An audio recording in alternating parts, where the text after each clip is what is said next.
தெரியலையோ இல்ல வியாபார புத்தியிலையோ இந்த டைரக்ஷன்ல போகணும்னு நினைச்சேன்னு வச்சுக்கோ, இதே ஸ்பேஸ்ல அடி விடுவோம், யாரா இருந்தாலும் சரி. என்னாச்சு ப்ரோ? என்ன என்ன இது சொல்றீங்க? இல்லையா புரியல. சொல்றேன் இல்ல இந்த இல்ல என்டிஏல வர போறாரு பேசிக்கிட்டு இருக்கோம்னா பறவை இல்ல கிளப்பி விட்டுட்டு இருக்கானுங்கல்ல, அதுக்கு சொல்றேன். இல்ல எந்த நாய் எவ்வளவு பெரிய பதவியில இருந்தாலும் அடிதாண்டி பாக்குறதெல்லாம் இல்ல உனக்கெல்லாம். சையத் ப்ரோ, ஆமா ஆனா இது மட்டும் எல்லாரும் அழுத்தி சொல்றீங்களே. சரி சையத் ப்ரோ, நேத்து நம்ம பேசிட்டோம்ல, அதேதான் ஹரித் ப்ரோ வந்து கொஞ்சம் ஓப்பனா சொல்றாப்ல. இல்ல நம்ம யாரையும் இது இல்ல, ஜெனரலா சொல்றேன். நம்ம தலைவர் அப்படி முடிவு எடுத்திருக்காருன்னா தலைவர் முடிவுதான் இது. அதுக்கு எதிராக செயல்படுறவங்க யாரா இருந்தாலும் ஒண்ணு தமிழ்நாட்டை விட்டு வேற எங்கேயாவது அரசியல் தான் பண்ணிக்கணும். இல்ல இதுல இன்னொன்னு என்ன ப்ரோ, ஒரு லாஜிக் ஒண்ணு இருக்கு. நம்ம நிறைய பேர் we need to speak, அதையும் அந்த விஷயத்தை சொல்லிடலாம்னு நினைக்கிறேன். இங்க என்னன்னா, இது வந்து முழுக்க முழுக்க முழுக்க முழுக்க ஒரு மீடியா செட்டிங் ட்ராப். இது வந்து நீங்க வந்து குரோனாலஜிக்கலா பாருங்க என்ன இங்க நடக்குதுன்னு பாருங்க. மார்ச் 4ஆம் தேதி இவர் வந்து பிப்ரவரி 27ஆம் தேதி அந்த விவகாரத்து பேப்பர் வந்து லீக் ஆகி ஒரு கேம்பெயினை பண்றாங்க. அது சுத்தமா எடுபடல, புஷ்குன்னு போயிடுது. மார்ச் 4ஆம் தேதி ரொம்ப சக்சசிவா தஞ்சாவூர்ல போயிட்டு அட்ரஸ் பண்ணி 2-3 முக்கியமான திட்டங்கள், நிறைய திட்டங்கள் சொன்னாரு. அதுல 2-3 முக்கியமான திட்டங்கள், 2 ஏக்கருக்கு கீழே இருக்கக்கூடியவர்களுக்கு கல்வி முழுமையா, அது எந்த கல்வியா இருந்தாலும் சரி, மருத்துவ கல்வி, தொழில்நுட்ப கல்வி எதுவா இருந்தாலும் முழுமையா இலவசம். 5 ஏக்கருக்கு கீழே இருக்கக்கூடியவர்களுடைய பயிர்க்கடன், கூட்டுறவு கடன் எல்லாமே வந்து முழுமையாகவும், 5 ஏக்கருக்கு மேல இருக்கவங்களுக்கு 50% வரைக்கும் தள்ளுபடி, இதெல்லாம் முக்கியமா அறிவிச்சுட்டு வந்துடுறாரு. மறுநாள் வந்து இன்னொரு கான்ட்ரவர்சி வந்து வருது. இந்த கான்ட்ரவர்சி ஓடிட்டு இருக்கு. அந்த கான்ட்ரவர்சி அடிச்சு நொறுக்கிற மாதிரி, ஒண்ணுமே இல்லைன்னு மாத்துற மாதிரி மகளிர் நல திட்டங்கள் 12 திட்டங்கள் அறிவிக்கிறார். சரியா? திருப்பி ஐயோ இவர் அவ்வளவுதான். அன்னைக்கு என்ன நடக்குது, அன்னைக்கு வந்துட்டு மார்ச் அந்த இது நடக்கும் போதே இவங்க எல்லாம் என்ன பேட்டி கொடுத்தாங்க, அந்த பேப்பர் லீக் ஆன போது என்ன பேட்டி கொடுத்தாங்க, அந்த இன்னொரு கான்ட்ரவர்சி வந்த போது இவங்க வந்து என்ன பேட்டி கொடுத்திருந்தாங்க, அவ்வளவுதான் விஜய், அவ்வளவுதான், முடிச்சிட்டோம், கிழிச்சிட்டோம், நொட்டிட்டோம் இருந்தாங்க. 2 நாள்ல த்ரூ கவர்னன்ஸ் விஷன்னால என்னிடம் என்ன திட்டங்கள் இருக்கு, நீ என்னை பத்தி தனிப்பட்ட ஆபாசம் பேசிட்டு இருக்க, தனிப்பட்ட வக்கரத்தை கக்கிட்டு இருக்க, நான் என்னோட விஷனை சொல்லி அதை முடியடிச்சு காட்டேன்னு இவர் முடியடிச்சு காட்டிட்டாரு. அது ஒரு பீக் போயிட்டு இருக்கா. போன உடனே தான் இவனுங்க வந்துட்டு இது எப்படி டேக்கிள் பண்றதுன்னு தெரியாம ஏதாவது ஒண்ணு உருட்டலான்னு பண்ணிட்டு இருந்தாங்க. பார்த்தா அட்டர் ஃபிளாப். அடுத்த 2 நாள் இவனுங்க போட்ட மாநாடு வந்து அட்டர் ஃபிளாப். 9ஆம் தேதி மாநாடு திருச்சியில போடுறாங்க. எனக்கு தெரிஞ்சு வரலாற்றில் திமுக மாநாடு இப்படி தோத்ததே கிடையாது. திமுக மாநாடுன்னு ஒண்ணு நடக்குதுன்னா அபவ் எவ்ரிதிங் அவங்க வந்து மோசமான ஆன்டி இன்கம்பன்சி இருக்கும், ஆட்சியிலே இருக்க மாட்டானுங்க, 10 வருஷம் 15 வருஷம் ஆட்சியில இருக்க மாட்டானுங்க, எல்லாம் இருக்கும். ஆனா மாநாடுன்னு வந்துட்டா அந்த கட்சிக்காரன் வந்து வந்துருவான். மாநாடு, நம்ம கட்சி மாநாடுன்னு ஒரு உணர்வோட வந்து இருப்பான். மாநாடே தோத்து போயிடுச்சு. மாநில மாநாடு 1959 தொடங்கின கட்சிக்கு வந்து மாநில மாநாடு இவ்வளவு கேவலமா தோத்தது மு.க. ஸ்டாலின் தலைமையிலான ஒரு காலகட்டத்துல தான். இது வந்து இருக்க, இது ஃபுல்லா எக்ஸ்போஸ் ஆயிடுச்சு. மாநாடுக்கு கூட தொண்டர்கள் வரமாட்டேங்கிறாங்கன்னு தெரிஞ்ச பிறகு அப்புறம் என்ன 12ஆம் தேதி நடக்குது. இதுக்கு இடையில இது 9ஆம் தேதி இவங்க அட்டர் ஃபிளாப்பாய் முடிஞ்ச உடனே அந்த தூத்துக்குடி பொண்ணோட டெத் சம்பந்தமான விஷயம், அந்த பாலியல் படுகொலை சம்பந்தமான விஷயங்கள், இதுக்கு இடையிலேயே ஒவ்வொரு நியூஸா வெளில வந்துகிட்டே இருக்கு. நீங்க பிப்ரவரி 27ஆம் தேதி இவனுங்க கான்ட்ரவர்சி கிளப்பிட்டு இருக்கிற அதே நாள்ல தான் அங்க கிருஷ்ணகிரியில அந்த ஒரு 2.5 வயசு குழந்தைய ஒரு திமுக இளைஞரணி நிர்வாகி வந்து பாலியல் படுகொலை பண்ணிட்டான் அப்படின்ற தகவல் வந்து இருக்குல்ல, அன்னைக்கு தான் அவனை கைது பண்றாங்க. இது ஒவ்வொன்றும் அப்படியே தனியா பில்ட் ஆயிட்டே இருக்கு. பில்ட் ஆயிட்டு இருக்கும் பொழுது 12ஆம் தேதி நம்ம ரொம்ப பிரம்மாண்டமா வந்து அந்த தமிழ்நாடு முழுக்க கடந்த 5 வருஷத்துலங்க 2021 திமுக ஆட்சிக்கு வந்த பிறகு கடந்த 5 வருஷத்தில் தமிழ்நாட்டில் எந்த அரசியல் கட்சியும் தமிழ்நாடு முழுவதும் ஒரே நாளில் ஆர்ப்பாட்டம் வந்து வெற்றிகரமா நடத்தவே கிடையாது.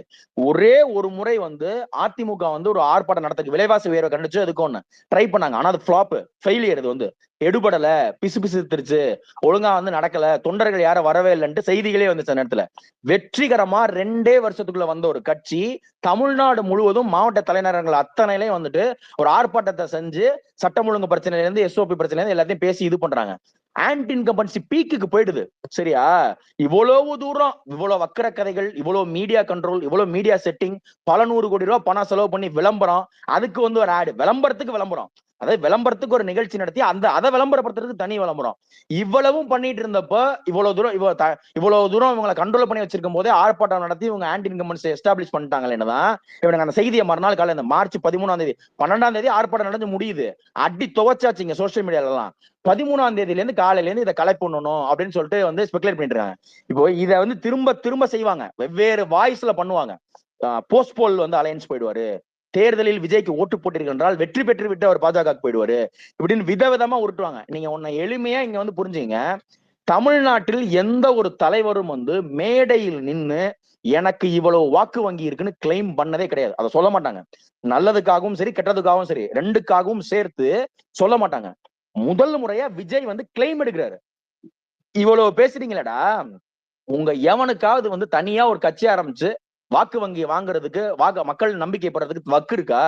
தனியா சொந்தமா கட்சி ஆரம்பிச்சு 2 வருஷத்துல 30% தாண்டி நான் வாக்கு வங்கியில நிரூபிச்சிருக்கேன், எனக்கு செல்வாக்கு இருக்குன்னு அவர் கிளைம் எடுக்கிறாரு. இப்ப நான் வந்து ஒரு ப்ராபபிலிட்டி ஆஃப் டவுட்டோட நான் சொல்றேன். எனக்கு அதுல டவுட்டே கிடையாது. 40% மேல வாங்கிட்டு 140 சீட்டுக்கு மேல வாங்கி தலைவர் முதலமைச்சர் வந்து உட்கார எவனாலையும் தடுக்க முடியாது. அது வேற விஷயம்.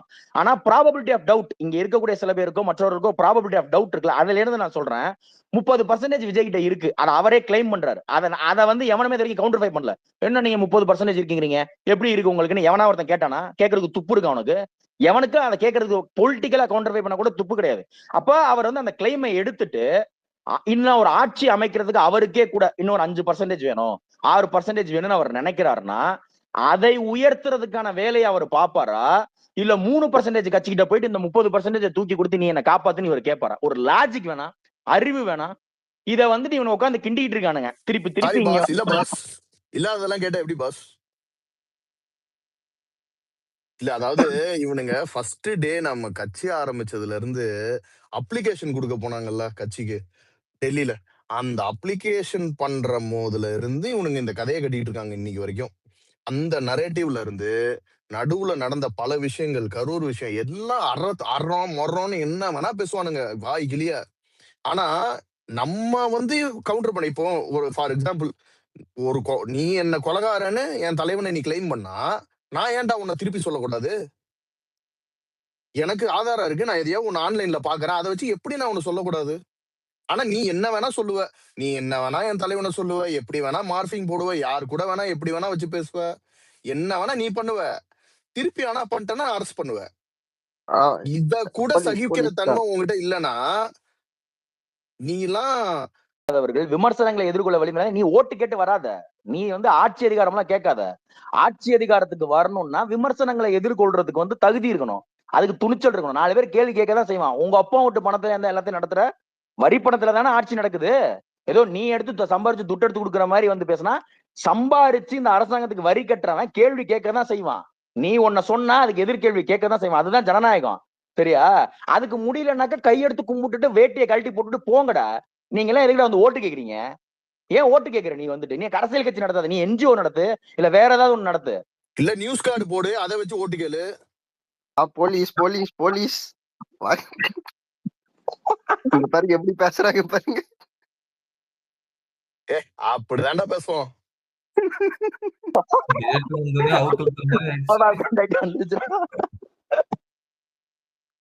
தலைவர் லேண்ட் ஆக போறாருப்பா. அட்டி மாடல் கோட் ஆஃப் கண்டக்டுக்கு அப்புறம் தமிழ்நாட்டுல ஆதவ் அர்ஜுனா வேற ட்வீட்லயே வெறியேத்துறாரு. இல்ல எனக்கு அவரு யூசுவலா போடுற மாதிரி ட்வீட் போட்டிருந்தா கூட நான் பயப்பட மாட்டேன். என்ன ரொம்ப டீசென்ட்டா போடுறாரு. இல்ல இல்ல இந்த துரந்தர் அஸ்லாம் அலைக்கும் லியாரி டெம்ப்ளேட் எடுத்து போட்டு நான் வந்து ஒரு இது பார்த்தேன், ஒரு ட்வீட் ஒன்று பார்த்தேன், சொல்ல முடியாதுக்கு அது.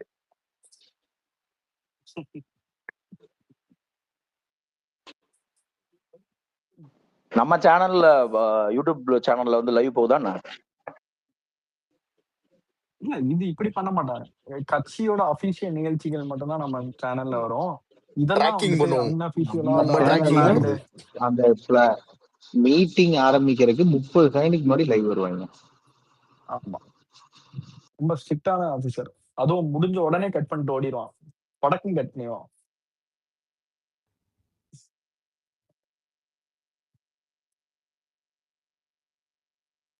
இந்த இந்த பாயிண்ட்ல நானே யோசிக்கல கிராஃப்ட். ரொம்ப முக்கியமான பாயிண்ட்.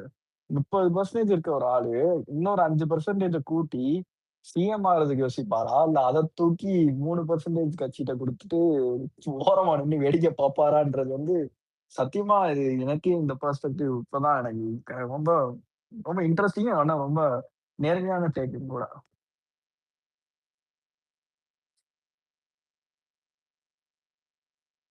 அதே மாதிரியே எனக்கு இந்த இந்த ஈக்குவேஷன், இந்த பெர்சன்டேஜ் எல்லாம் தாண்டி அவர் மனுஷனாவே இந்த பாஜக அவருக்கு ஒரு பெரிய அவர்ஷன். அவர் பாஜகவை வந்துட்டு ஒரு மனித குலத்தோட எதிரியா பாக்குற ஒரு ஆள். அவரை எப்போ 2017 ஃபர்ஸ்ட் இல்ல சொருகினானோ மனுஷன் எல்லாருமே அப்பவே அந்த பாஜக ஆள் வந்து அவர்ஷன் தான். ஜீசஸ் சேவ்ஸ் திமுகவுக்கு மட்டும்தான் இப்போதைக்கு பாஜக வந்து கோவர்ஷனா இருக்குது. அவங்க தான் கொஞ்சிட்டு இருக்காங்க. இன்னைக்கு இருக்குது, நாலுல இருந்து இருக்குது, என்னெல்லாம் பாருங்க இருக்குது. இவங்க ஃபுல்லா எக்ஸ்போஸ் பண்றதா வேலை. நாலுல இருந்து பிஜேபி கூட இவங்களுக்கு இருக்கிற தொடர்பெல்லாம் 17லயே அவர் ஜீசஸ் சேவ்ஸ்ன்னு போட்டு ஆமா நான் தான் அப்படின்ற மாதிரி இப்போ அதான் சொன்னேன்ல, அவரை 2017 பாஜக தொட்டதெல்லாம் தங்கமா விளையுன்ற மாதிரி அன்னைக்கு அவரை தொட்டாங்க. அந்த மனுஷன் விஸ்வரூபம் எடுத்து இன்னைக்கு 2026 வந்து நிக்கிறாரு. பாரவல் தமிழ்நாடு பாஜகவுக்கு நம்ம கடன் பட்டிருக்கோம் என்ன கேட்டா. இதுல ஒரே ஒரு பாயிண்ட் நோட் பண்ணீங்களா? இன்னைக்கு வரைக்கும் ஏடப்ஸ் உட்காந்து நம்மளுக்கு ஆன்சர் பண்ணிட்டு இருக்காரு கூட்டணி இருக்கா இல்லையான்னு. ஆனா இன்னைக்கு வரைக்கும் என் தலைவன் வாய் திறக்கல. ஏன்டா நீங்க பண்ணுங்கடா. நீங்க பண்ற வதந்தி, நீ பண்ற நரேட்டிவ். இன்னொரு விஷயம் நம்ம புரிஞ்சுக்கணும். அதாவது இப்போ ஒரு அபிஷியல் நியூஸ் வந்துச்சுன்னா அதுக்கு நம்ம எல்லாருமே ரியாக்ட் பண்ணலாம், கோவம் வந்தா கோவம் காமிக்கலாம், எல்லாம் பண்ணலாம். இவனுக்கு செட் பண்ற நரேட்டிவ்ஸும் ஐயோ உடனே வந்து தெரிவிங்கன்றது அந்த அவ்வளவு பதறதுக்கு தேவையில்ல. அத கொஞ்சம் நம்ம கண்ட்ரோல் பண்ணணும். அது இந்த மூவி அப்டேட் மாதிரி தான் ப்ரோ. இந்த டைரக்டரா, ஐயோ அந்த அந்த டைரக்டரா, மாதிரி அது அந்த அதே பதட்டம், அந்த பதட்டம் தான். அது உடனே மாறாதுல்ல. இதே ஒரு 10 வருஷம் கட்சி டிவிக்கேனா இப்படி பல தடவை வந்திருக்காங்க, இதெல்லாம் நடக்காதுடான்னு அவங்களுக்கு தெரியும். ஆனா ஒரு டிரான்சிஷன், ஒரு ஃபேன் பேஸ் டு பொலிட்டிக்கல் பார்ட்டின்றப்போ கோபிச்சந்த் மலினேனியா இதெல்லாம் வேணாம், என்னை அத்து விட்டுருங்கன்ற மாதிரி தான் அதே மாதிரி நான் கெண்டியேவா இதெல்லாம் சரிப்பட்டு வராது, நான் ஆஃப்லைன் வா அந்த மாதிரி தான். உடனே அந்த மூவி அப்டேட் மாதிரியும் அந்த டேரக்டர் அப்டேட் மாதிரியும் ஒரு மாதிரி ஒரு ஃபிளிக்கர் ஆவான். ஆனா அடுத்த நாளே திரும்ப சார்ட் அவுட் பண்ணி திரும்ப டைம் லைன் ரீஜூனேட் ஆகும். ப்ரோ நீங்க நிறைய விஷயம் சொன்னீங்க. எனக்கு இந்த நடுவுல இவனுங்க எல்லாம் விமர்சனம் பண்ணானுங்க பாத்தீங்களா? இந்த நம்ம கூலிவுட்ல இருந்து நிறைய பேரு நம்ம அண்ணனுக்கு எதிராக வாய்ஸ் அவுட் பண்ணானுங்க. அவனுங்களுக்கெல்லாம் இப்ப இப்ப ஆட்சி முடிஞ்சு போச்சு, இவனுங்க போயிட்டானுங்க. இப்ப வாய் திறப்பானுங்களா இனிமே? நீ வேற மிச்ச காலத்துல வாய் திறப்பானுங்களா? அந்த மேடைக்கு மேடை ஏறி மேடை கிடைச்சிச்சு, மைக்கு கிடைச்சிருச்சு, வாய்க்கிலேயே பேசினானுங்களே, இனிமே எவனாவது பேசுவான்னு நினைக்கிறீங்க? இப்போதைக்கு மாட்டானுங்க. திரும்ப வந்துட்டு டிஎம்கே ஏதாவது வர மாதிரி இருக்கு அப்படின்னு சொல்லி அவங்க நம்ப வச்சுனா பேச வைக்கலாம். மித்தபடி இப்போ வந்து இந்த அமீர்லாம் வந்துட்டு அவனை மெயினா கேக்குறேன் ப்ரோ. அவனெல்லாம் மெயினா கேட்கணும். அவன்லாம் பேசுவான். அவன்லாம் டிஎம் கொத்தடிமை தானே. அமீர்லாம் கொத்தடிமை தானே. ஆனா அமீர் வந்துட்டு எனக்கு தெரிஞ்சு இந்த சும்மா வந்து அவன் என்னடா வாட்ஸ்அப்ல புரட்சி பண்ணிட்டு இருக்கான்? எவனாச்சும் இப்படி புரட்சி பண்ணி பார்த்திருக்கியா? அப்படித்தான் நம்ம செய்ய ப்ரோ வச்சிருக்காரு நம்பரு. ஒரு வாட்டி வாட்ஸ்அப் ஸ்டேட்டஸ்க்கு ரிப்ளை பண்ண போயிட்டாராம். அப்புறமா டைப் பண்ணதா டெலீட் பண்ணிட்டு சரி இவன்ட்ட போய் என்ன பேசுறது இன்னொன்னு ஒரு விஷயம். இந்த நிறைய பேர் ரெக்வஸ்ட் கொடுக்குறாங்க என்னன்னா, இங்க ஸ்பீக்கர்ஸ் வந்து ஃபுல்லி என்கேஜ்டு. நான் கொஞ்ச நேரம் கழிச்சு கோஹோஸ்டர்ஸ் வந்து உங்களுக்கு இது பண்ணுவாங்க, ரொட்டேட் பண்ணுவாங்க ஸ்பீக்கர்ஸ். யாருக்கும் அக்செப்ட் பண்ணலன்னு நினைச்சுக்க வேணாம். ஓகே சரி கண்டிப்பா பண்ணுங்க. அமீர்லாம் பேசுறதெல்லாம் வந்துட்டு பவுடர் விற்கிறவன் கூட தொடர்புல இருந்து ஹோட்டல் ஓபன் பண்ணி படத்தெல்லாம் டிஸ்ட்ரிபியூட் பண்ணி படத்தெல்லாம் ப்ரொடியூஸ் பண்ணிட்டு எந்த விதமான அவனுக்குலாம் என்ன ஒரு சமுதாயத்துல நல்ல பேர் இருக்கு, இல்ல அவன் வந்துட்டு என்ன வந்துட்டு ஒரு ஒரு ஒரு கொள்கைவாதியா இருந்தான். மெயினான பாயிண்ட் என்னன்னா, இவனுங்க எல்லாம் பீப்புள் பேஸ்டு. யாரோ பேசுறாங்க. யாரோ வாங்க வாங்க வாங்க. இல்ல இவனுங்க எடுத்த 10 நிமிஷம் நான் போயிடுறேன், கோச்சுக்கிறாத. அப்பா சாமி திருவிழா வந்து கொடி ஏத்திட்டாங்க. 23ஆம் தேதி திருவிழா. எல்லாருமே ரெடி ஆகிக்கிங்க. சூடம் சாம்பிராணி பத்தி இத்தி எல்லாமே என்ன வேண்டுதலோ தமிழ்நாட்டுக்கு ஒரு மாற்றம் ரெடி ஆயிடுச்சு. யாருமே மிஸ் பண்ணிடாதீங்க. Is the best chance for us. 23rd election. Don't miss the vote. நான் டிக்கெட் போட்டேன், வந்துட்டு இருக்கேன். நான் வந்து 15ஆம் தேதி நான் இந்தியாவில் இருப்பேன். டிக்கெட் போட்டாச்சு. நான் எலெக்ஷனுக்கு வந்து ஓட்டு போட்டுட்டு தான் நான் திரும்ப ஊருக்கு போறேன். 1ஆம் தேதி ஊருக்கு போறேன் திரும்ப. கண்டிப்பா யாருமே ஓட்டை மிஸ் பண்ணிடாதீங்க. we want to change Tamil Nadu. நம்ம மாத்தியே ஆகணும். அண்ணனுக்கு ஒரு நல்ல வாய்ப்பு. பாரு எப்படி வந்தாரு பாருங்க. நம்ம இதுல இருந்த அண்ணன் வெளியில டெல்லி இதுல அப்படி வந்தாரு. அப்பயே மக்களே இவங்களை விடக்கூடாதா, நொறுக்கி எடுக்கணும்டா. இவங்களை நொறுக்கி சாணி குடியில் அல்றமே அள்ளி இவங்களை எரியணும். நம்ம எல்லாம் ரெடி ஆகிக்கிங்க, கேட் ரெடி. என்ன நெரேட்டிவ் செட் பண்ணாலும் நிறைய செட்டிங் வந்துட்டு இருக்கு, எல்லாம் உஷாரா இருங்க. என்டிஏ கூட்டணி இந்த கூட்டணி நம்மள கிறுக்காக்கிட்டானுங்க, அதெல்லாம் யாரும் நம்பாதீங்க. அபிஷியலா வந்தா மட்டும் நம்புங்க. இனி நம்ம ஜெயிக்கிறதுக்கு என்ன வழியோ அதை மட்டும் பார்க்கணும், அதுக்கு வழியை நோக்கி போய்கிட்டே இருங்க. எப்ப போற வழியில 1008 ஸ்பீட் பிரேக்கர் இருக்கும், குழி தோண்டி வச்சிருப்பானுங்க, டேக் டைவர்ஷன் இருக்கும், எல்லாமே இருக்கும். எல்லாம் உஷாரா இருங்க. Be careful. We want to win the election. That's it. TV கேடா. சூப்பரியா சூப்பரியா போட்டு வரேன் இருக்கு. அதுவே ஒரு மாரல் புஷ் மாதிரி தான் இருக்குது. வெல்கம். வா வந்து கறி தோசை சாப்பிடலாம் மதுரையில. கறி தோசை நீ வா நண்பா, என்னன்னு ஜெயிக்க வச்சிட்டானு பெரிய கறி தோசையை போட்டுடலாம். வா நண்பா, கண்டிப்பா நீ வா, உனக்கு வாங்கி தரேன். உனக்குலாம் கறி தோசையா? வா, எல்லாத்துக்கும் வாங்கி தரேன். யார் வந்தாலும் கண்டிப்பா உண்டு. வாங்க, கீழே மட்டும் நம்பரும் இதையும் போட்டு போயிருங்க, கண்டிப்பா வந்துருவாங்க, கவலைப்பட வேணாம். யார் எந்த கிராஃப்ட் மேன்ட்ட இருக்கு என் நம்பர், யாருனாலும் என் நம்பர் வாங்கிக்கிங்க. ஓகே ஓகே மதுரைக்கு வந்தாலும் வாங்க. சரி சரி நண்பா, டைம் ஆச்சு. டிக்கெட்ஸ் பாரு எவ்வளவு ஏர் டிக்கெட்ஸ் புக் ஆயிருக்கும் 24 ஹவர்ஸ்ல. எலெக்ஷன் நோட்டிபிகேஷன் வந்தோனே இங்கிலீஷ் மீடியால ரிப்போர்ட் ஆகும் பாருங்க. அன்னைக்கு வந்து 23ஆம் தேதிக்கு ரிட்டர்ன் வர்றதுக்கு ஹெவி டிராபிக் இருக்குன்னு கண்டிப்பா ஆவியேஷன்ஸ்ல இருந்தும் அதே மாதிரி கண்டிப்பா இதுல நியூஸஸ்ல இங்கிலீஷ் நியூஸ் பேப்பர்ஸ்ல வந்து கண்டிப்பா நியூஸ் வரும் பாருங்க. 1 or 2 daysல அது வரும்.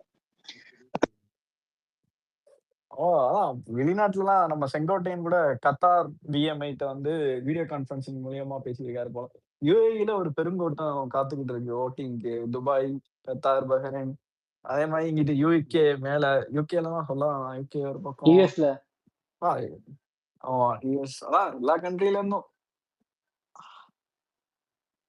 மெயினா யூரோப் கண்ட்ரி, அதுக்கப்புறம் கல்ஃப்,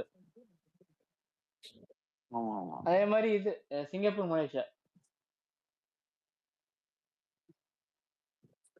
சில பேர்த்துக்குலாம் இல்ல, இவருக்கு மட்டும் தான் நடக்கும் எனக்கு கேட்டா. எங்க அக்காலாம் டிக்கெட் போட்டாங்க, இன்னைக்கு தான் போட்டுருக்காங்க ஃபேமிலியா யுஎஸ்ல இருந்து.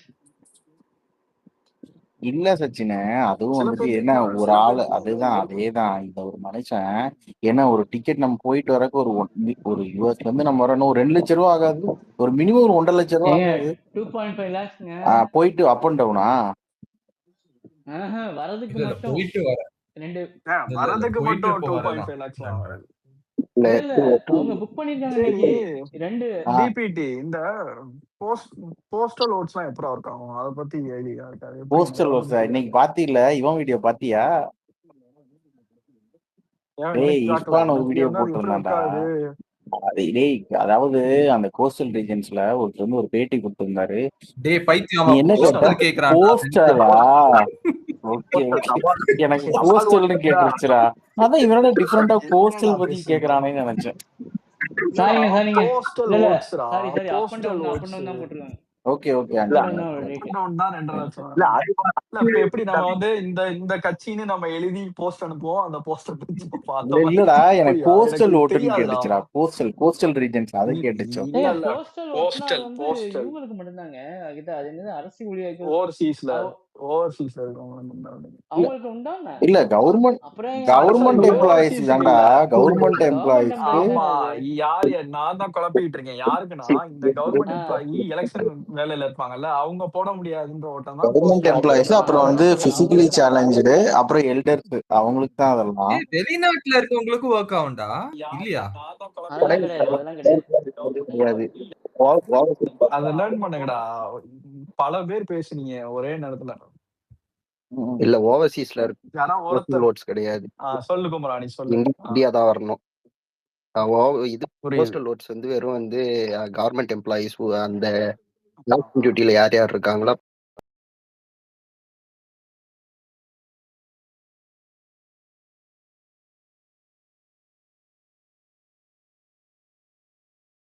அவன் ரிப்ளை பண்ணது உனக்கு தானா?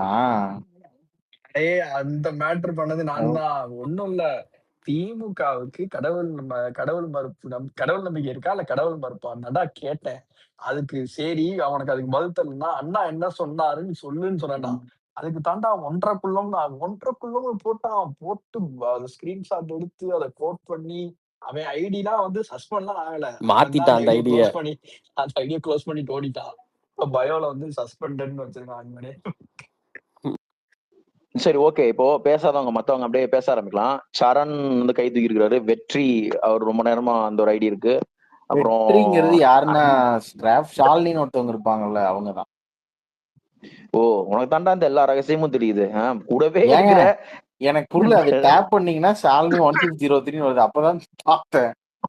எப்படி சரி ஓகே, சரண் வெற்றி என்கிற ஷாலினி, அப்புறம் மாறி அரி ஓட்டு மாறி டிஎன்ஜி அப்படின்ற ஐடி இருக்குல்ல, இவங்க பேச நினைக்கிறத பேசலாம். நான் பேசிட்டு லிஸ்னர் போயிட்டேன், ஏன்னா எனக்கு சார்ஜர் கம்மியா இருக்கு. பேசுங்க.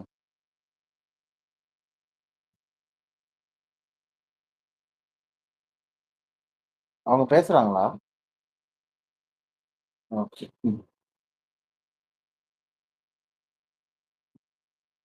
ஏதாச்சும் கேக்குதாடா? இல்ல தம் ஸ்டோன் போடுறாங்க. கிராஃப்ட் உங்களுக்கு தான் கேக்குதா? எனக்கு கேக்குது. ஏன் மத்தவங்க யாரும் கேட்கலையா? கவின நீ பேசுறது கேட்கல, சச்சின் பேசுறது கேட்கல, நான் பேசுறது கேட்கல. நீங்க பேசுறதுக்கு நானும் நீங்களும் தான் கிராஃப்ட் பேசுறோம், வேற யாரும் பேசுறது கேட்கல. ஐயோ ஒரு நிமிஷம், எல்லா ஸ்பீக்கரையுமே ரிமூவ் பண்ணிட்டு திருப்பி வந்து ஆட் பண்ணலாம். எல்லா ஸ்பீக்கரையும் ரிமூவ் பண்ணலாம். ஓகே. நீங்க ஒரு நிமிஷம் இவன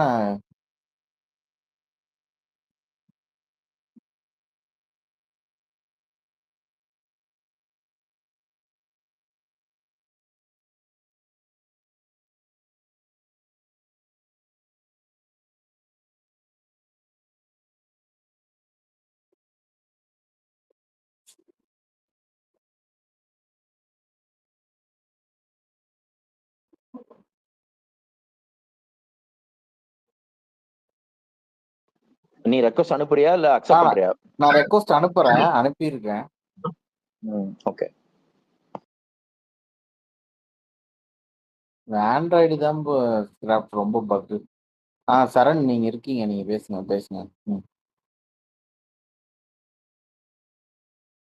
ரொம்ப நாளா உடனே எலெக்ஷன் டே போறேன் கேட்டிருந்தேன். மியூட்ல போட்டுட்டீங்க, அப்புறம் எப்படி பேசுறது? மியூட் இல்லடா, நாங்க ரெண்டு பேரும் பேசிட்டு இருக்கோமே, அப்புறம் எப்படி பேசுவோம்? இல்ல மியூட்ல போட்டீங்க எங்க எல்லாரையும். ஓ சரி, அதுக்கு தான் தம் ஸ்டோன் போட்டேன். சொல்லுங்க சரண். தப்பல்ல. இல்ல எலெக்ஷன் டே போறேன் கேட்டிருந்தேன். நான் சிங்கப்பூர்ல இருக்கேன், டேட் எப்போன்னு கேட்டிருந்தேன்.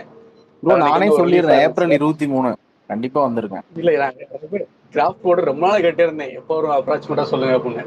நான் லீவ் புக் பண்ணிருக்கேன். ஓகே, இன்னைக்கு சொல்லோட்டி போய் புக் பண்ணிட்டு வந்துட்டேன். நீங்க பசங்க நிறைய பேர் வந்து என் கூட இருக்க பசங்க அவங்க எல்லாமே புக் பண்ணிட்டாங்க. நான் டேட் கொஞ்சம் முன்ன அப்படி புக் பண்ணேன். நான் 9 புக் பண்ணியிருக்கேன். யாராவது மதுரைக்கு வந்துருங்க, 10ஆம் தேதிக்கு அப்புறம் கண்டிப்பா எல்லாம் மீட் பண்ணலாம், சாப்பிடலாம். Thank you Charan. Very very sweet of you, very kind of you. வரணும், விசில் போட்டு வாங்க வரும்போது வாங்க.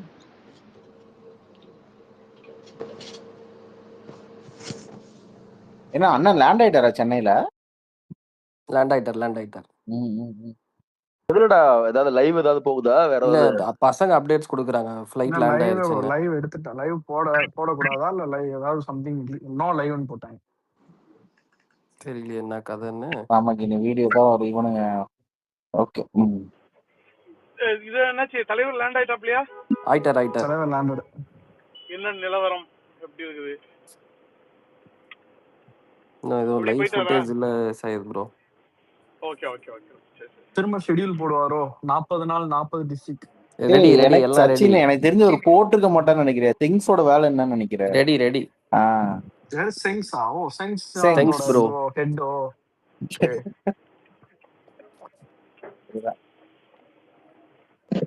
ஏற்கனவே வந்துட்டு அந்த கட்சியில வந்து செங்கோட்டை செங்ஸ் ப்ரோன்னு கூப்பிட்டு இருக்காங்க.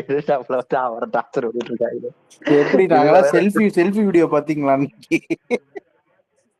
என்ன நீங்க 234 வேட்பாளர் ஒரே மேடையில் அனௌன்ஸ் பண்ணுவாரா இல்ல பிரிச்சு பண்ணுவாரா? ஒரே மேடை தான் போல. ஒரே சிங்கிள் மேடை.